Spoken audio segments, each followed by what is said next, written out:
hiša ni navadna hiša, res ni hiša kar tako. To hiša je eksperimentov, v njej vedoželjnim je lepo. Živjo, sem Ana Gotvajn in sem študentka 4. letnika veterinarske medicine.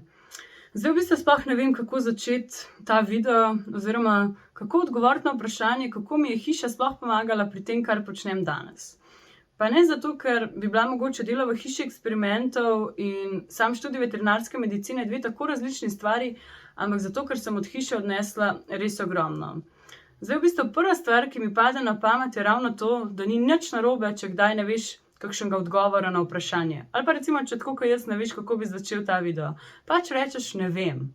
In ravno to, da se zavedaš svojega neznanja, mislim, da ti odpira mnogo možnosti, da se kaj novega tudi naučiš.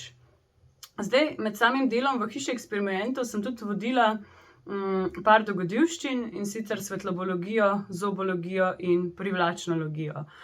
In med temi dogodivščinami ti lahko gre kot predavatelju marsikaj narobe.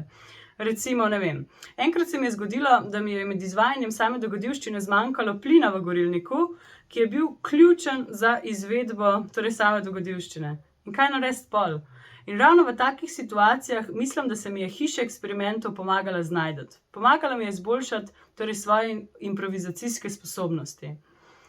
In med delom kot demonstratorka sem pa tudi spoznala, kako lahko je v bistvu opravljati neko delo, če ga opravljaš z veseljem, če ga opravljaš z navdušenjem in če imaš možnost to navdušenje in užitek tudi deliti s svojimi sodelavkami in sodelavci. In ravno to je vodilo, s katerim bom še naprej stopala po poti bodoče veterinarke. V bistvu sem pa imela tudi cel čas na videu tu plonk cegelc, pa nesreč. Tako da včasih mislim, da ni nič narobe, če gre kaj narobe. Ta hiša ni navadna hiša, res ni hiša kar tako. To hiša je eksperimentov, v njej vedoželjnim je lepo.